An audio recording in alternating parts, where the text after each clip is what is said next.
the apple turnover and stuff like that. And then nature play, the guy called Richard, it's gone blank on his name, but he's playgrounds and natures and Last Child in the Woods, that guy, the guy that wrote that book. Sorry.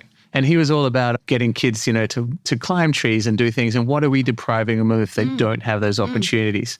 And so now you're starting to see, luckily, like nature getting put into schools and, they can climb along logs and stuff. And I'm just thinking, how many opportunities are they missing out on? I'm not saying return to like the death traps of the 80s playground equipment, like the 50-degree burning steel slide or the the flying fox that dumps you on your head at Siesta Park. I'm just saying they need an element of risk. That thing that used to, when I was a kid, that was like a plank that went like that and you'd stand on it and someone would fall off the end and it would smack them in the face. Terribly dangerous, but you only did it once and that's how you learn. I find it fascinating that we had to come up with the word nature play. We didn't have the word nature play when I was growing up. You just played and it was nature and that's what you did. Yeah. So you can see this in a lot of different aspects of life where we've suddenly come up with words for things that are actually just what should be just life.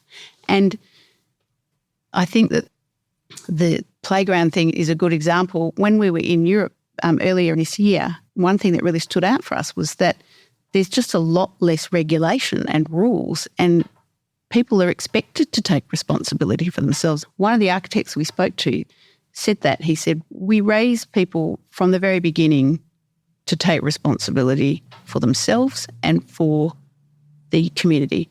And so you see that playing out in Copenhagen where we were as an example. They have these trampolines that they've built into the street. A lot of the schools, because it's very urban, they are kind of integrated into the community. And so the playground spills out into the street. But I thought you would never see a trampoline on the street in Perth, would you? Because the horror, the danger of someone falling off and hurting themselves. But there you're expected to take a bit of responsibility for yourself. I mean, we said, we went to Venice and we thought if Venice was Perth, they'd have signs up and down the canals and probably fences because there's this culture of danger and protecting and people being told what to do.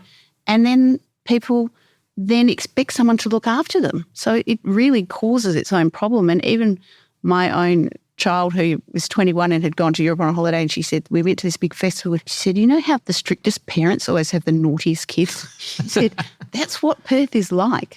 Everyone's naughty because they're constantly being told what they can't do and there's these rules. She said, we were on a boat and we were all sitting there and we just thought if we were at home, everyone would be drunk and jumping off the boat and doing terrible things. But because everyone's given more responsibility and raised to be a little bit more responsible, you don't get that.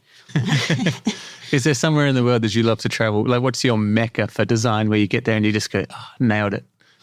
Well, I think that was the first time I had been to the Scandinavian countries and certainly I felt like that from the minute I got off the plane.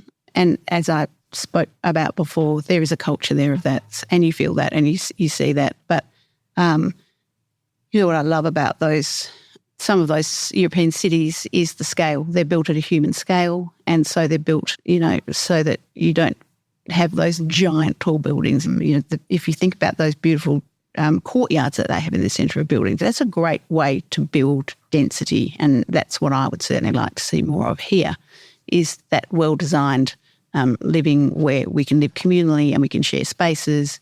There's a whole lot of positive things about sharing spaces. Obviously, there's a social aspect of it. There's less water, there's less gardening, there's less responsibility. You don't have to spend all that time if you've got that communal space in the middle. You can look out the window and see the kids playing and all the kids can play together. Yeah. And that'd be great instead of the terrible thing that we have now where, what you're describing where you've got 3 houses all on top of each other with no garden and boiling hot. And so I love going, and I do want to go back to some of those Scandinavian countries because definitely there is beautiful design there. So yeah, that would be my go-to. I was half hoping you were going to say like Hobbiton in New Zealand or something. We're going to build into hills and we're going to have doors. No, I haven't been to New Zealand. Yeah. So, maybe. Yeah, that's the way to go. Now tell us a little bit about Design Week that's coming up and also Design Freo, how people can engage in good design and gain knowledge in that industry. Design Freo, we run events throughout the year and we have our own location series where we go and look at houses and we try and find the houses that are, we don't look at big glamorous giant expensive houses. We occasionally will look at one like that, but we like to find the houses that do things really well, that are beautifully designed. So if you sign up to our newsletter or go on our social media, you will see when those events come up, and we try and run at least once a month. And we have conversations where, for example, the new Vin Popoli restaurant, we had a conversation in there with the people who designed that restaurant about how they designed it. What was the brief? How did you come up with the idea? And then big event every 2 years is the Fremantle Design Week, which is a festival across a week that has more than 50 events, and there's really something for everyone in there. We have films, we have tours, workshops, we have our conversation series where we have these conversations, and some of them are the big conversations with design.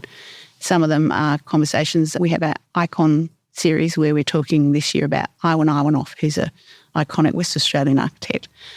And then we will have other talks. We're having a talk about dark skies movement, which I think is a really interesting thing about light pollution and how we don't see the stars anymore a lot of the time. I mean, if I think back to when I was a kid and you'd lay in the backyard and you'd look up and the sky would just be like salt and pepper, not salt, just pepper. Yeah. Lots and lots of stars.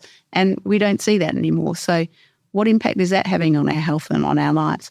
So we have something for everyone, really. There's kids' activities. We've got a little kids' walking tour where they walk around looking at discovering public art. We've got a kids' workshop.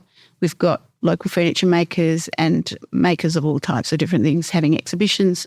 The thing that's great about our festival is it's a walkable festival. You know, our city is small and it's compact, so you can come down for the day, you can walk around, you can go to a talk and then go and have a look at an exhibition and then go and sit in one of our great restaurants and have some lunch, and then in the afternoon do a workshop. So it's really designed so that you can really come down and immerse yourself in the port and immerse yourself in design and find something that interests you, whether it's architecture or whether it's rewilding. I think there is something for everyone here. A well-designed design festival. Who would have thought? Such a wonderful thing. Thank you.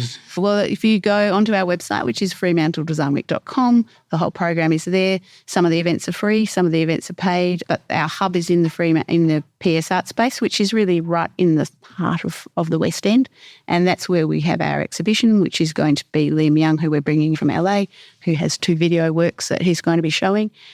And then he's doing a keynote, which is going to be fascinating. His story tells, and he shows the video and tells the stories, which really explain the work, because it can seem a bit dystopian when you see these visions of the future that he's got. But what he has done is really rooted in science. So he talks to lots of scientists, and he says, well, if we keep going the way we're going, where might that go? And he calls himself a speculative architect. So it's speculating about where the world might go if we keep going down this route. Wow. What might it look like? And it's really amazing stuff, really amazing stuff. I hope that lots of people are going to come down and have a look at that. It's certainly, for you as a filmmaker, it will be interesting because it's fascinating. He commissions incredible musicians and costume makers and then creates these worlds. He's a world builder. Absolutely want lots of people to come down and look at that. And, you know, it's only there for a week, so it's a big thing to bring this work and show it for such a short time. Yep. But he will do his talk, and there's kind of a couple of other opportunities to see him and meet him. We are keeping that open later in the evenings so that you should come after work or make the time to come and see that. And then we run the conversation series over that weekend, 10 talks across the weekend. And as I said, there's something that you'll find interesting in there, whether you're interested in fashion or architecture or gardening. It's a culture, it's another layer of culture and creativity in Fremantle. And it's very easy to get involved because it's stuff that affects you every day. Yeah, absolutely. Thank you so much for coming on the show. Thank you very much for having me. Catch up.